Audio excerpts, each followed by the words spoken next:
Good morning, students. Welcome to TSN classes. Now, see, students, we have discussed till mitochondria, and now today we'll discuss about plastids. Page number 135, 8.5.5 plastids. Plastids are found in all plant cells and in euglenoids. These are easily observed under the microscopes as they are large. They bear some specific pigment, thus imparting specific colors to the plants. Based on the types of pigments, plastids can be classified into chloroplast, chromoplast, and leucoplast. Now, see, students, now plastids are basically found or present in the plant cells and in euglenoids. Plastids are not found in animal cells. Plastids are the characteristics of plant cells. Now they can be easily observed under the microscope because of its large size. Now they have different pigments, and these pigments impart or give specific colors to the plants. Now, on the presence of the pigments or the different types of pigments, plastids are of three types. One is chloroplast, second is chromoplast, third is leucoplast. Now, the chloroplast contains chlorophylls and carotenoid pigments which are responsible for trapping light energy essential for photosynthesis. Now, what is the function of chloroplast? Now, these chloroplasts have a chlorophylls and carotenoids pigments. I think, student, you all have heard about the word chlorophyll before. Now, what is the main function of chlorophyll? Basically, these chlorophyll molecules are responsible for trapping the light energy. Means these chlorophyll molecules traps the light energy, and thus these chlorophyll molecules are very important in photosynthesis. Now, in the chromoplast, fat-soluble carotenoid pigments like keratin, xanthanophylls, and others are present. Now, second one is chromoplast. Now, what are these chromoplasts? Now, these chromoplasts are fat-soluble carotenoids. ये कैसे होते हैं? These are fat-soluble carotenoid pigments. जैसे examples are keratin, xanthanophylls, and many other. Now they give the part of a plant a yellow, orange, and a red color. Now see, students, you can see different colors of the plant now, plant parts now, like different color of fruits. Why they are of different color? Because of presence of different carotenoid pigments, like presence of keratin, xanthanophylls, and other. And they are giving different colors, like some is giving yellow color, another one is giving orange, and others red color. The leucoplasts are the colorless plastids of varied shape and size which store nutrients. Now see, students, leucoplasts are colorless plastids. Leucoplasts कैसे हैं? ये colorless plastids हैं, and they are of various shape and size. And what they are doing, basically they are storing nutrient materials. Now, amyloplasts store carbohydrate starch, example potatoes.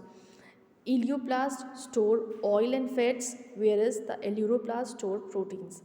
Now, what amyloplasts are doing? Basically, they are storing carbohydrates in form of starch. Now, you can have one example of amyloplast is potato. Then come elioplast. Now, they store oils and fats, whereas aleuroplast stores protein. तो amyloplast store करा carbohydrate, elioplast oils and fat, and aleuroplast proteins. Now see, students, in figure 8.8 you can see a diagram of chloroplast. Now you can see it is a double membranous cell organelle. Two membranes are there, outer and inner membrane, and you can see stroma is there. It is the space which is liquid space which is present in the chloroplast. Then you can see the grana molecules and thylakoid. Now majority of the chloroplast of the green plants are found in the mesophyll cells of the leaves. Now where this chloroplast is present? Now basically these chloroplast molecules are present in the green plants, or in the green plants they are present in the mesophyll cells of leaves. Basically these are present in the leaves, and in the leaves they are present in mesophyll cells. These are lens-shaped, oval, spherical, discoid, or even rib-like organelle having variable length 1 to 10 micrometer and width is 2 to 4 micrometer. Now see students, its shape is lens-like, oval, spherical, or discoid, or even ribbon-like, and its size ranges from 5 to 10 micrometer in length, and its width ranges from 2 to 4 micrometer. Now the number varies from 1 per cell of Clydomonas, a green algae, to 20 to 40 per cell in the mesophyll cells. Now see students, their numbers varies in different cells. Suppose you take an example of Clydomonas. In Clydomonas, one chloroplast is present in each cell, whereas in green algae 20 to 40 chloroplast is present in per cell. Now like mitochondria, chloroplast are double membrane bound. Of the two, the inner chloroplast membrane is relatively less permeable. The space limited by the inner membrane of the chloroplast is called as stroma. Now see students, now you can see, as you know that mitochondria is double membranous organelle. In the same way, chloroplast is also a double membranous organelle. It consists of two membrane, inner membrane and outer membrane. As compared to outer membrane, inner membrane is relatively or comparatively less permeable.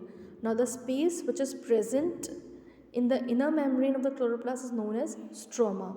Now a number of organized flattened membranous sacs called the thylakoids are present in the stroma. Now see students, this stroma part contain a flat sac-like structures which are known as thylakoids. Now these thylakoids are arranged in a stalk like a piles of coin called grana, or the integral thylakoids. Now students, now these thylakoids are assembled one upon another like a stalk or a pile of coins. Coil का जो group होता है वैसे, and this stalk is known as grana or intergranular thylakoid. Now in addition, there are flat membranous tubules called stroma lamella connecting the thylakoids of different grana. Now these thylakoids are connected with each other with the help of stroma lamella. This stroma lamella is help in connecting the thylakoids of different grana molecules. Now the membrane of the thylakoids enclose a space called lumen.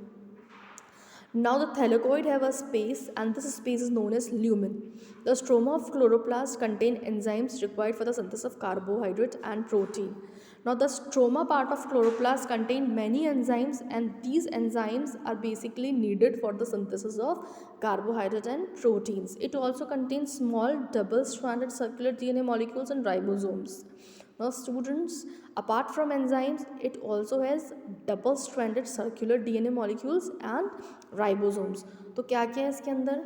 It shows or it has enzymes, double circular DNA and ribosomes. Chlorophyll pigments are present in the thylakoids.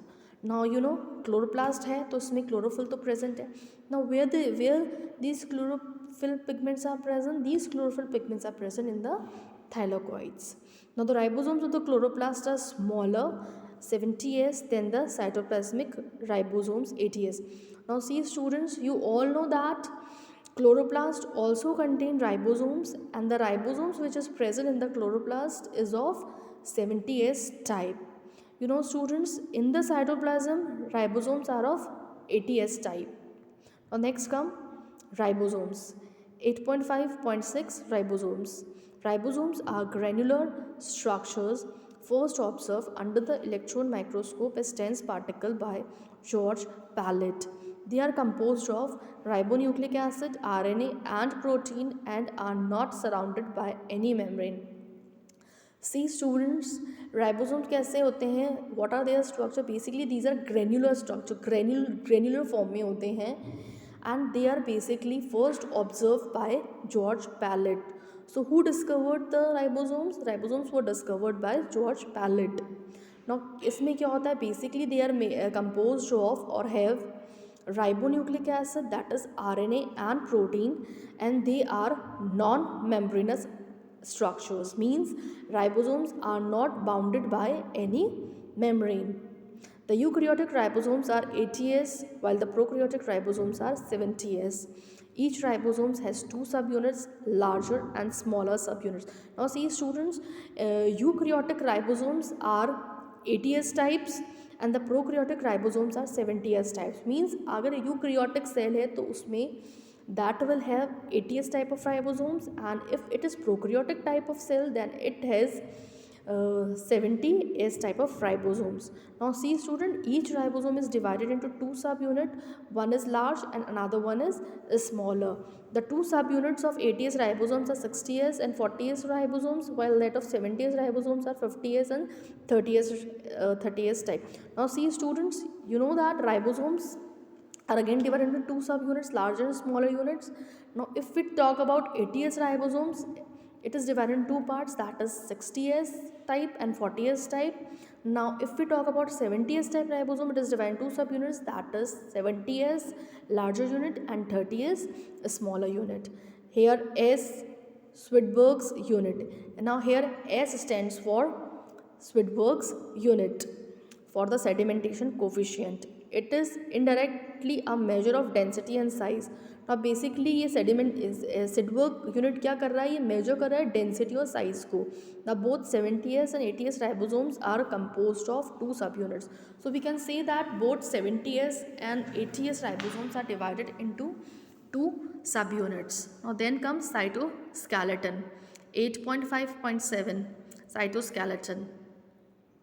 An elaborate network of filamentous proteinaceous structure consisting of microtubule, microfilament and intermediate filaments present in the cytoplasm is collectively referred to as cytoskeleton. The cytoskeleton in the cell are involved in many functions such as mechanical support, mobility, maintenance of shape of cells. Now see student, the cytoskeleton system is basically consists of a network of filamentous proteinaceous structures, and basically which is made up of microtubules, microfilaments and intermediate filaments, and they are present in cytoplasm, and all these are collectively known as cytoskeleton. Now what is the main function of cytoskeleton? Basically they are involved or provide mechanical support, provide करता है, mobility provide करता है, and it maintain the shape of the cell. Now see student, you can see in figure 8.10 the structure of cilia and flagella are shown. Now we'll study about cilia and flagella. 8.5.8 page number 137, cilia and flagella. Cilia and flagella. Cilia singular cilium and flagella singular flagellum are hair-like outgrowths of the cell membranes. Now cilia and flagella are basically, they are the outgrowths which are coming from the cell membrane. These are hair-like outgrowths. कैसी outgrowth है ये?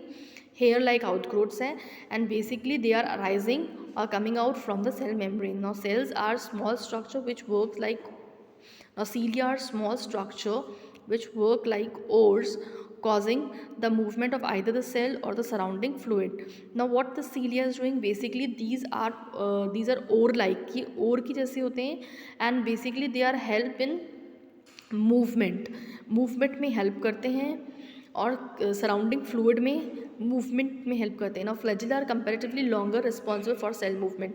Now as compared to cilia, flagella are longer and basically these are also responsible for cell movement. ये cell के movement में responsible. The prokaryotic bacteria also process flagella, but these are structurally different from that of eukaryotic flagella.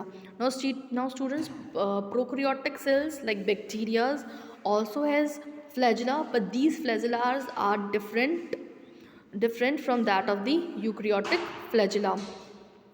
The electron microscope study of a cilium or a flagella show that they are covered by plasma membrane. Their core called the axoneme. The core is called axoneme. The axoneme usually have 9 doublets of radially arranged periphery microtubules and a pair of centrally located microtubules. Such an arrangement of axonemal microtubules refers to as 9+2 array.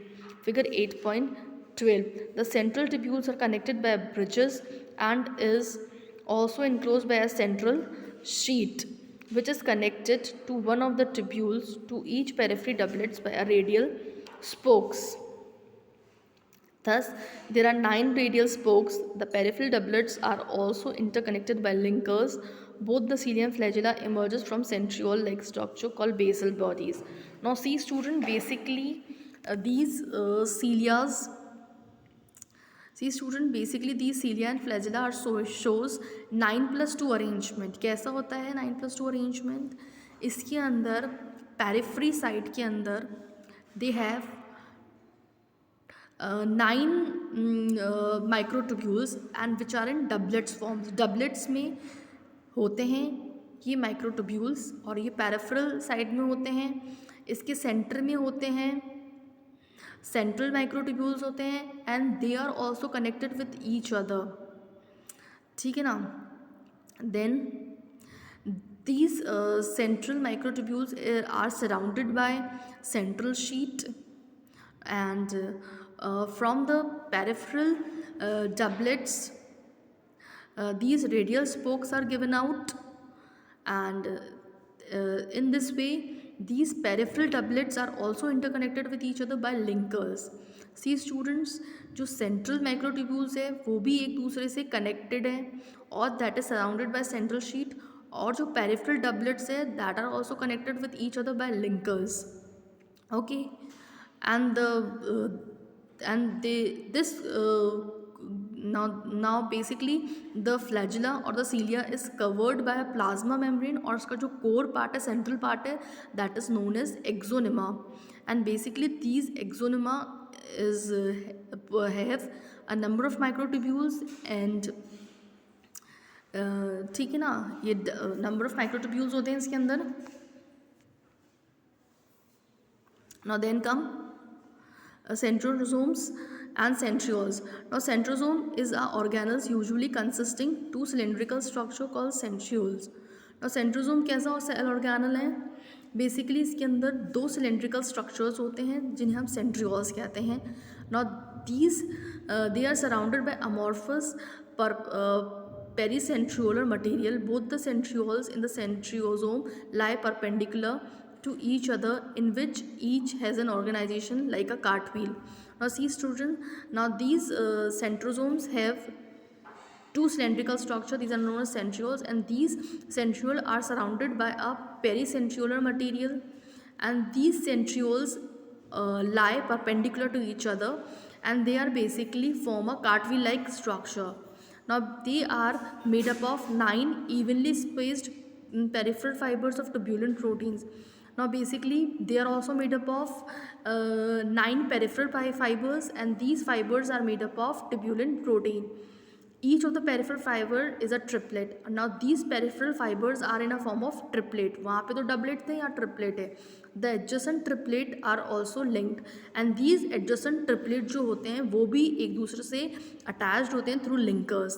Now the central part of the proximal region centriole is a proteinaceous and called as hub. Now the central part of these centrosomes, centrosome basically called hub, and it is basically a proteinaceous part which is connected with tubules of the peripheral tiprates by radial spokes made up of proteins. अब क्या होता है, ये जो hub होता है it is also connected with the peripheral tiplates. ये peripheral tiplates से connected होता है, किसके through connected होता है? It is connected through radial spokes, and these radial spokes are made up of proteins. The centriole form the basal body of the cilia and flagella.